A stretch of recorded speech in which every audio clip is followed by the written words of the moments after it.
नमस्कार दोस्तों, आपका स्वागत है हमारे इस YouTube चैनल पे।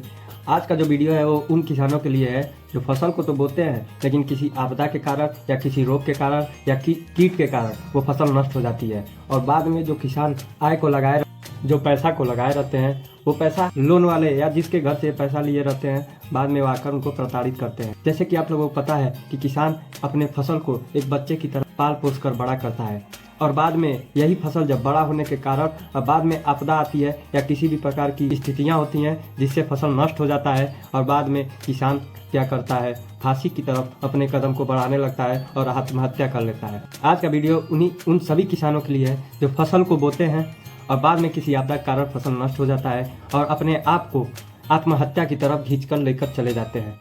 तो दोस्तों बता दें, इस नुकसान से बचने के लिए हमारे जो वर्तमान प्रधानमंत्री नरेंद्र मोदी जी हैं उन्होंने एक ऐसी योजना को लागू किया है जिससे आप अपने फसल को अगर नष्ट हो रही है तो वो पैसा आपके पास वापस आ जाएगा। तो इस योजना का नाम प्रधानमंत्री फसल बीमा योजना। इसके तहत अपने फसलों का बीमा करवाया जाता है जिसका सबसे कम दर पे आप प्रीमियम जमा करना पड़ता है जिसको हम रकम कहते हैं और बाद में बाकी जितना टोटल पैसा होता है वो आपको सरकार मुआवजा के तौर पर वापस दे देती है।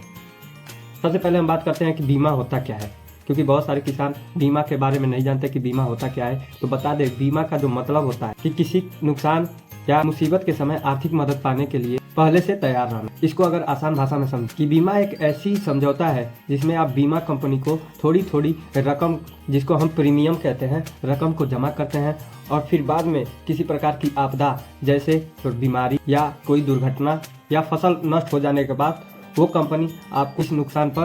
तो दोस्तों अब हम सीखेंगे कि प्रधानमंत्री फसल बीमा योजना क्या है, इस योजना का लाभ कैसे उठाएं, कौन सी फसलों को कितने दर पर आपको ये प्रीमियम जमा करना पड़ेगा, इस योजना पर सरकार के द्वारा क्या सहायता मिलेगी, बीमा करवाने की क्या प्रक्रिया है और ये क्या क्या दस्तावेज इसमें लगेगी और ये क्यों जरूरी है ये प्रीमियम करवाना, और क्या अगर आप ये प्रीमियम जमा कर रहे हैं और फसल बाद में अगर अच्छी हुई, अगर नष्ट नहीं हुआ तो क्या ये प्रीमियम आपको वापस मिलेगा या नहीं मिलेगा। आज के वीडियो में हम ये सभी समझेंगे। तो सबसे पहले बता दें कि प्रधानमंत्री फसल बीमा योजना जो है, किसानों का जो फसल है वो अक्सर प्राकृतिक आपदाएं, कीटों और रोगों के चपेट में आ जाती हैं जिससे उनकी मेहनत और आय पर गहरा असर पड़ता है। इन्हीं चुनौतियों को ध्यान में रखते हुए भारत सरकार ने सन 2016 में प्रधानमंत्री फसल बीमा योजना की शुरुआत की थी। यह योजना किसानों की उनकी फसल के नुकसान पर वित्तीय सुरक्षा प्रदान करती है और इनकी आय को स्थिर रखने में मदद करती है। इस योजना का जो उद्देश्य है किसानों को आत्मनिर्भर बनाना और कृषि के जोखिम को कम करना। कम प्रीमियम दर और सरल प्रक्रिया के साथ योजना हर किसानों को राहत और सुरक्षा प्रदान करने का एक अनोखा योजना है। अब बात करते हैं कि ये योजना कैसे काम करती है। तो हम बता दें इस योजना को काम करने का।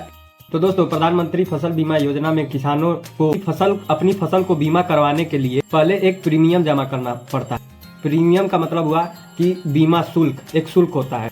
आपको इस स्क्रीन पर दिख रहा है कि कौन से फसल पे, कौन से ऋतु के फसलों पर कितना दर लगता है, तो इस हिसाब से आपको ये दर भरना पड़ता है। अब आप लोग कंफ्यूज हो रहे होंगे कि आखिर जब हम ही को पैसा देना है तो इस योजना का हम लोगों पर क्या लाभ। इससे अच्छा है कि हम अपने पैसा को बचा कर रखेंगे और इस पैसे का बाद में हम उपयोग करेंगे। तो आप परेशान ना होइए। अगर आप जैसे मान के चलिए, अगर आप 10,000 रुपया खेत में लगा दिए हैं पूरा फसल बोने से लेकर कटाई तक और आपका फसल प्रोडक्शन से पहले ही नष्ट हो गया किसी आपदा के कारण, तो आप प्रीमियम 2% जमा करेंगे और फिर उसके बाद से बाकी जो 98% है वो भारत सरकार और राज्य सरकार मिलकर इस प्रीमियम को जमा करेगी और बाद में जब किसी प्रकार की आपदा आएगी तो आप क्लेम करेंगे। क्लेम करने के बाद से वो 10,000 रुपया आपके खाते में वापस दे दिया जाएगा।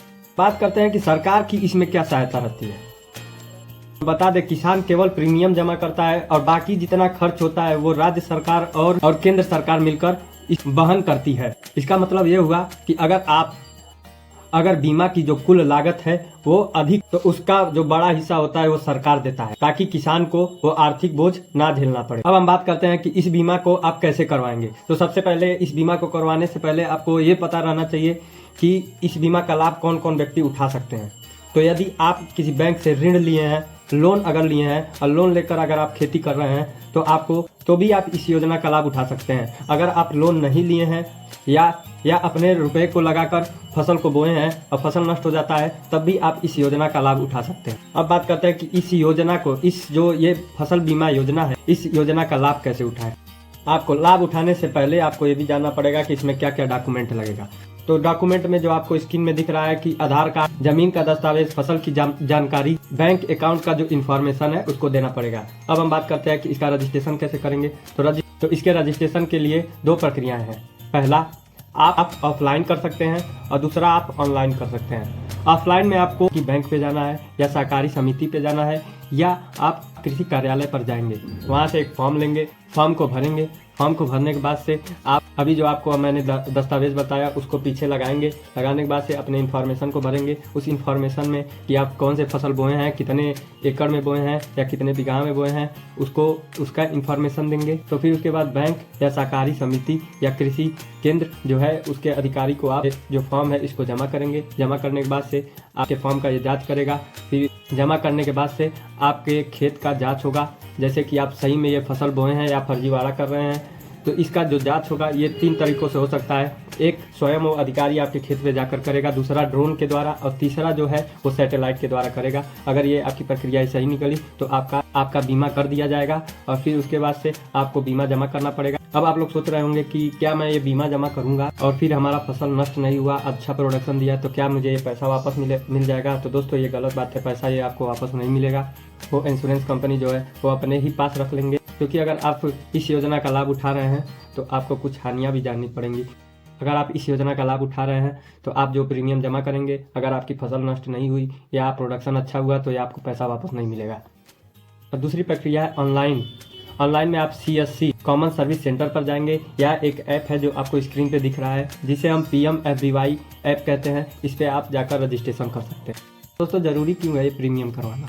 तो अभी हमने आपको बताया कि प्रीमियम किसानों के लिए एक छोटी सी बचत है जो उन्हें बड़े नुकसान के समय आर्थिक मदद देती है। उदाहरण के तौर पे अभी मैंने आपको बताया कि अगर आप 10,000 रुपया अगर अपने खेत में लगा रहे हैं तो आपको 200 रुपया प्रीमियम जमा करना पड़ेगा। और यदि आपकी जो फसल है वो पूरी बर्बाद हो गई तो जो बीमा कंपनी है वो आपको 10,000 रुपया वापस देगी। आपको जैसे पता है कि एक फसल को उगने में लगभग 4 महीना लगता है, तो 4 महीने में आप 200 रुपये के हिसाब से भी जमा कर रहे हैं तो 800 रुपया आपको देना पड़ेगा।